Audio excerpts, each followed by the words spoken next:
Go blue, you sound kind of hot. You're almost on the map. Fuck off, alright. That's so weird. Any guy would love to hear that shit. Yeah, but girls are different. Do I killed 3 for you, Blue? Don't worry, I'll boost you. For nudes. He doesn't even need Yeah, I it. don't even... Oh no, she left the game, bro! I leave...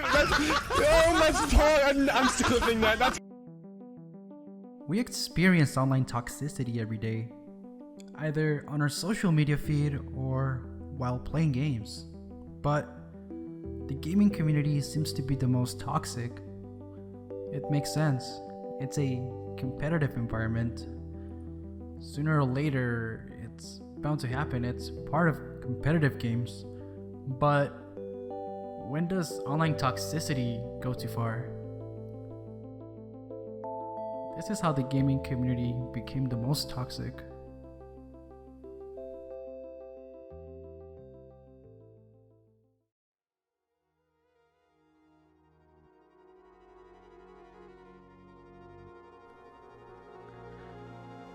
So, what is the gaming community and what makes it toxic? Well, there are levels of toxicity. The most common is trash talk, and many people seem to take part in it. Like I said before, it's part of the competitive environment, but when we think of video games, most of us think of classics like Mario, Zelda, and many more.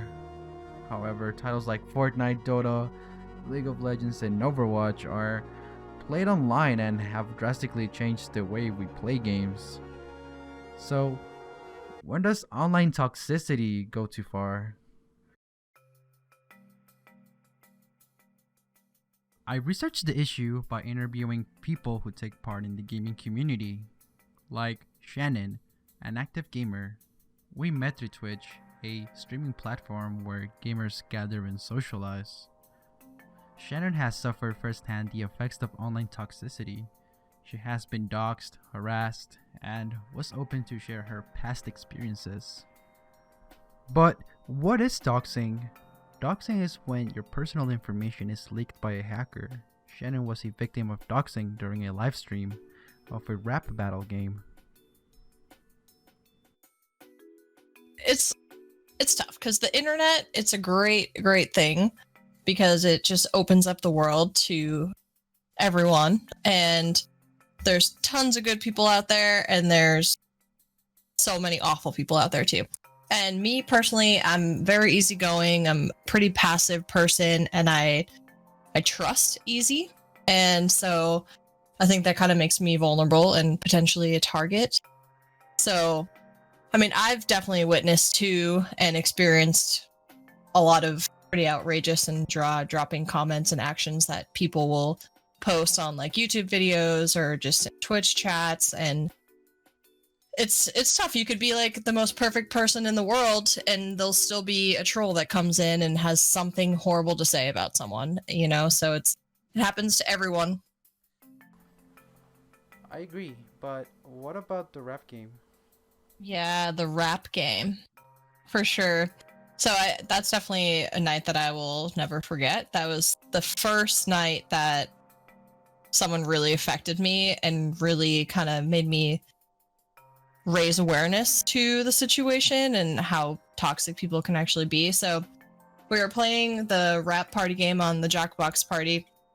I'd played it multiple times before. It was tons of fun, so many laughs and great times with tons of people. And one night I decided to stream it, and I didn't link, or I didn't have the setting on where you have to have Twitch like tied to your account or something. I don't really know what it was, but basically it was a mode where anyone could join in. Anyone that was in chat could join in. They didn't have to put their Twitch names in. It was all going great. So basically there was no security, no identification.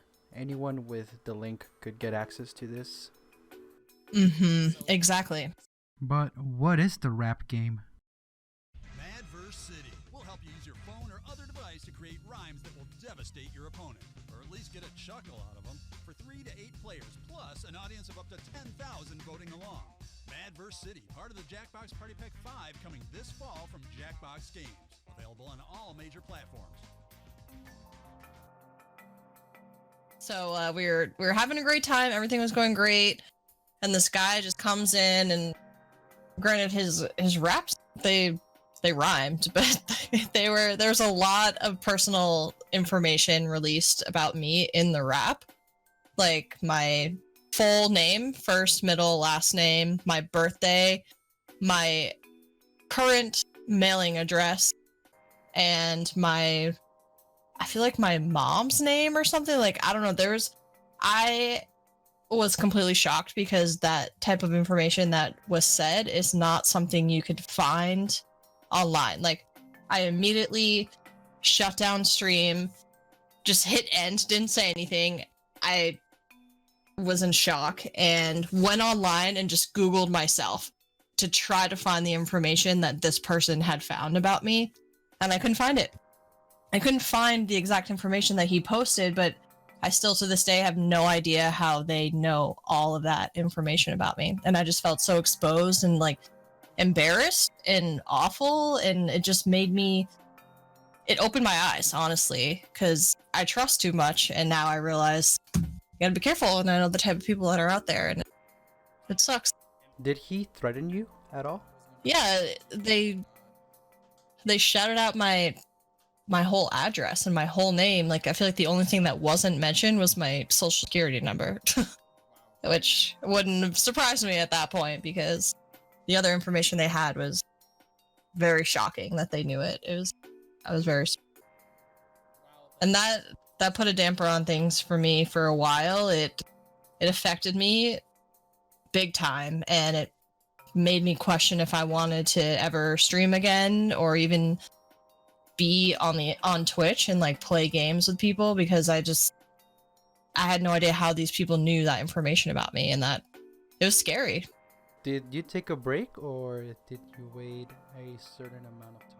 No, I took a break. I took like over a week, I'm pretty sure, and I had really supportive people like you and Coco and a few other people that were messaging me like right after I ended stream, like the next few days, and it was really nice to have the support from my friends, but at the same time I couldn't get over the fact that this had happened, and this one or two people were able to get this information about me so easily, and I had no idea who they were. No idea who they were at all. They were using made up names, and they knew everything about me.